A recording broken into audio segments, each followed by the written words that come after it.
नौजवान बच्चों के हाथों सारे वालिदैन बहुत परेशान होते हैं क्योंकि वो बदतमीज़ होते हैं, वो इनसेंसिटिव होते हैं, वो आपका दिल दुखाते हैं, बाज़ औक़ात तो वो जुल्म की हद तक चले जाते हैं और वालिदैन बहुत परेशान होते हैं कि ये बच्चा आहिस्ता आहिस्ता हाथ से निकलता जा रहा है।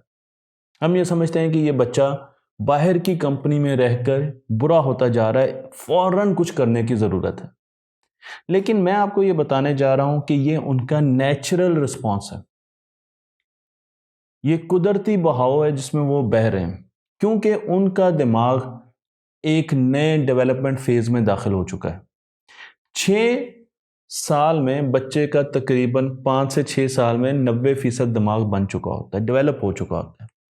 लेकिन जब बच्चा 12 साल से ऑनवर्ड्स चलता है, 12 साल से उसकी उम्र बढ़ती है, तो अब उसके दिमाग की रीमॉडलिंग हो रही होती है। एक बहुत बड़ा प्रोसेस होता है जिसे प्रूनिंग कहा जाता है। प्रूनिंग हो रही होती है और उसके साथ साथ उसके दिमाग का ये सामने वाला हिस्सा जिसे प्रीफ्रंटल कॉर्टेक्स कहते हैं, अब आहिस्ता आहिस्ता ये मैच्योर हो रहा होता है। मैं आपको यहाँ पे तस्वीर दिखा रहा हूँ, तो नीले रंग में जहाँ पर नीला रंग है वहाँ पर मैच्योरिटी दिमाग की ज़्यादा से ज़्यादा होती जा रही है। तो 20 साल में देखें कितना मैच्योर दिमाग हो गया। लेकिन अगर आप छोटी उम्र में चले जाएं, 12 साल में चले जाएं, तो आपको कई जगह पीले रंग के हिस्से नजर आएंगे जहां पर दिमाग उस तरीके से मैच्योर नहीं हुआ, डेवलप नहीं हुआ। तो बच्चे के दिमाग ने, ये तस्वीर याद रखिएगा, डेवलप होना है और आहिस्ता आहिस्ता उसने मैच्योर होना है। प्रूनिंग की बात मैंने की थी, यहाँ पर मैं आपको ब्रेन प्रूनिंग दिखाता हूँ कि हमारे पास बहुत ज़्यादा कनेक्शन हो जाते हैं जब बच्चा 5, 6, 7, 8 साल का होता है। अब जब वो 12 साल 10 साल से ऊपर निकलता है तो उसके दिमाग की रिमॉडलिंग की वजह से उसके कनेक्शंस कम होते हैं। वो कई चीज़ों को निकाल कर दिमाग से बाहर फेंकता है, कई कनेक्शंस को ख़त्म कर देता है और अपने दिमाग को ज़्यादा बेहतर तरीके से डेवलप करना शुरू कर देता है। तो आप देख सकते हैं न्यूरो कनेक्शंस अब आहिस्ता आहिस्ता कम हो रहे हैं। अब वो बड़ा होना शुरू हो गया है। लेकिन सबसे पहली बात यह है कि हमें ये एहसास करना चाहिए कि जब 12 साल से बच्चा ऊपर जाए तो आप अब उसे बच्चा तसव्वुर ना करें, अब वो बड़ा होना शुरू हो गया। और अगर आप उसको बच्चा ही तसव्वुर करेंगे और उसी तरीके से ट्रीट करने की कोशिश करेंगे तो वो आपके खिलाफ हो जाएगा, वो बागी भी हो सकता है। मैं आपको यहाँ पर तितली का लाइफ साइकिल दिखा रहा हूँ और तितली को उड़ने के लिए इस लाइफ साइकिल से गुजरना पड़ता है। अगर आप किसी एक स्टेज को भी बाईपास कर दें, आप प्यूपा को देखें जो एक शेल है, अगर आप उसमें से तितली को निकाल लें और उसको कहें वो उड़े तो वो उड़ नहीं सकती क्योंकि उसकी डेवलपमेंट पूरी नहीं हुई। इसी तरीके से दिमाग की डेवलपमेंट के साथ साथ अगर आप अपना रवैया चेंज करते रहेंगे और बच्चे को समझने की कोशिश करेंगे तो बच्चा बहुत अच्छे तरीके से परवान चढ़ेगा।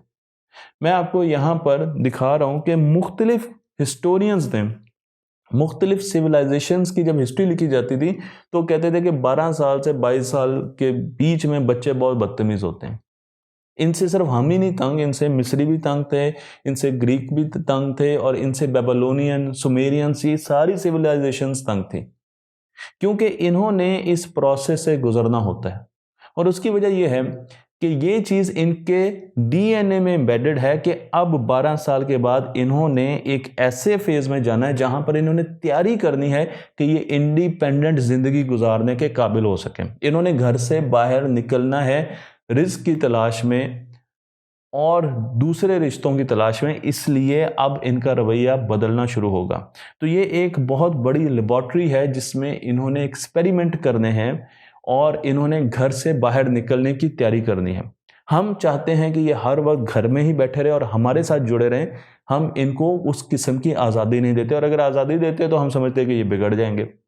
ये वो वक्त है जब इंसान के बॉडी में 2 किस्म के हार्मोन्स बहुत ज़्यादा प्रोड्यूस हो रहे होते हैं। पहला हार्मोन जिसे हम रिवार्ड हार्मोन कहते हैं, न्यूरोट्रांसमीटर है, दिमाग में प्रोड्यूस होता है, इसका नाम है डोपामिन। ये उस वक्त प्रोड्यूस होता है जब आप कोई नई चीज़ सीखते हैं। तो लर्निंग यहाँ पर बहुत ज़्यादा बेहतरीन होती है। इस टाइम में बच्चे बहुत चीज़ें लर्न कर सकते हैं, जो मर्जी स्किल्स दे दें, क्योंकि उनके पास रिवॉर्ड के लिए एक डोपामिन स्प्रे है। जब भी वो कोई चीज़ नई सीखते हैं तो एक स्प्रे उनके दिमाग में होता है और उनको बहुत मज़ा आता है। मैं आपको यहाँ पर डोपामिन का फॉर्मूला भी दिखा रहा हूँ, और यहाँ पर वो अब डिसीजंस में ना शुरू कर देते हैं। उनके डिसीजंस अच्छे भी हो सकते हैं और बुरे भी हो सकते हैं, लेकिन उन्हें थ्रिल पसंद आती है। वो चीज़ों की पॉजिटिव साइड पर देखते हैं। उन्हें सक्सेस पसंद आती है, फेलियर उन्हें ज़्यादा पसंद नहीं आता। वो रिस्क को बहुत ज़्यादा वैल्यू नहीं देते। अगर वो रिस्क और रिवॉर्ड को देखें तो वो रिस्क को बहुत ज़्यादा वैल्यू नहीं देते। तो अब उन्होंने लर्निंग करनी है और नई चीज़ें करनी है, और जब उनको नई चीज़ें करके मज़ा आता है तो डोपामिन का एक शॉट लगता है, वो और ज़्यादा खुश हो जाते हैं, वो और फिर उस तरफ चलना शुरू हो जाते हैं। तो एक तो ये चेंजेस आ रही हैं उनमें। दूसरी चीज़, एक और हार्मोन प्रोड्यूस होता है, ये न्यूरोट्रांसमीटर या न्यूरो हार्मोन तो नहीं है, इसे ऑक्सीटोसिन कहते हैं। लव हार्मोन है। सोशल होना है, उन्होंने ग्रुप्स बनाने हैं, ग्रुप्स में सरवाइव करना है, अस वर्सेस देम होगा। तो एक तो उन्होंने सोशल होना है, और दूसरा ये है कि उन्होंने रिवॉर्ड की तरफ जाना है। तो उन पर पीयर प्रेशर का बहुत ज़्यादा इफेक्ट होगा, दूसरों की हाँ ना में, उसने क्या पहना था, उसने मुझे क्या कहा, मैंने उसको क्या कहा, अच्छा मैं भी वैसा पहनूं, ये चीज़ें ऑटोमेटिकली उनके अंदर आना शुरू हो जाएंगी। और दूसरा ये है कि वो जब किसी भी इवेंट को देखेंगे तो वो उसके रिवॉर्ड की तरफ देखेंगे, वो रिस्क की तरफ नहीं देखेंगे। आपको जो चीज़ शेर नज़र आ रही है वो उन्हें बिल्ली नज़र आ रही होगी। तो अब यहाँ पर हमारा और उनका फ़र्क आ गया। एक तो उन्होंने सोशल होना है, बाहर निकलना, जो हमें पसंद नहीं है, लेकिन उनके बॉडी के अंदर ऐसे स्प्रेज हो रहे हैं जिन्होंने उनको निकालना ही निकालना है। तो अगर आपका बच्चा घर में बैठा हुआ है 12 साल से लेकर 20 साल की उम्र में, तो वो एबनॉर्मल होगा। उसे बाहर निकालें कि यूँ, ये उसकी बॉडी की डिमांड है। और दूसरा ये कि जो भी काम करेगा उसमें उसको थ्रिल चाहिए, उसको लर्निंग चाहिए, उसको एक अच्छा एहसास चाहिए, उसको एक ऐसा न्यूरोट्रांसमीटर मिल रहा है जो उसको बार बार छोटी सी चीज़ लर्न करने पे भी बहुत मज़ा देता है। तो वालिद साहब तो देख रहे हैं कि ये बच्चा मोटरसाइकिल से गिरेगा और हड्डी तोड़वाएगा, लेकिन बच्चे को जो एक व्हील पर मोटरसाइकिल चलाने में मज़ा आ रहा है, उसके क्या कहने। गोया कि ये एक गलत अमल है और मैं बिल्कुल भी इसकी पैरवी नहीं कर रहा। बच्चों को सेफ्टी के साथ ये काम करना चाहिए, लेकिन अगर बच्चे के लेवल पर जाके देखें तो अब आपका काम आता है कि आप उसको किस तरीके से हैंडल कर सकते हैं। अगर आप उस पर बहुत ज़्यादा रिस्ट्रिक्शंस लगाने की कोशिश करेंगे तो अभी उसका प्रीफ्रंटल कॉर्टेक्स बन रहा है, जो समझ सके कि ये वालिदैन मेरा अच्छा ही चाहते हैं, वो नहीं ये समझ रहा। उसका ये दिमाग का हिस्सा बना ही नहीं कि वो रैशनल थिंकिंग कर सके। उसका पेलियोलिम्बिक ब्रेन आपके खिलाफ, जिसमें इमोशंस होते हैं, एक्टिव हो जाएगा और आपसे नफरत के इमोशंस आहिस्ता आहिस्ता पैदा होना शुरू हो जाएंगे। तो आपने उसको इंडिपेंडेंस भी देनी है, आपने उसको आज़ादी भी देनी है, उस पर बहुत ज़्यादा सख्ती नहीं करनी इसमें, लेकिन अब आपने अपनी अथॉरिटी भी जमानी है। और अथॉरिटी जमाने के लिए आपको एक फ्रेमवर्क बनाना पड़ेगा। एक बच्चे ने अगर ड्राइविंग करनी है तो आप उसके साथ बैठें, और मैंने पहले भी बताया था, निगोशिएट करें।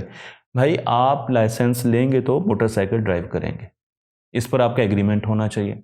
आप हेलमेट पहनेंगे तो आप मोटरसाइकिल ड्राइव करेंगे। आप सिंगल व्हीलिंग नहीं करेंगे। आप मोटरसाइकिल पर या गाड़ी पर एक हाथ से ना तो गाड़ी चलाएंगे, हाथ छोड़कर, मोटरसाइकिल एक हाथ से नहीं चलाएंगे। जो भी रूल्स आपने तय करने हैं वो इस फ्रेमवर्क में रखें। और फ़र्ज़ किया अगर आपने ये बातें नहीं मानी तो उसके कॉन्सिक्वेंस ये होंगे कि 1 महीने के लिए आपको मोटरसाइकिल नहीं दिया जाएगा। अब बच्चा आपके साथ एग्री करे, ये फ्रेमवर्क आप लिख के लगा लें, और उसके बाद जब बच्चा ये काम ना करे तो फिर आप 1 महीने के लिए, 2 महीने के लिए, 4 महीने के लिए, जो भी कॉन्सिक्वेंसेज हैं उनको ज़रूर अप्लाई करें। अगर अप्लाई नहीं करेंगे तो वो और ज़्यादा शेयर हो जाएगा।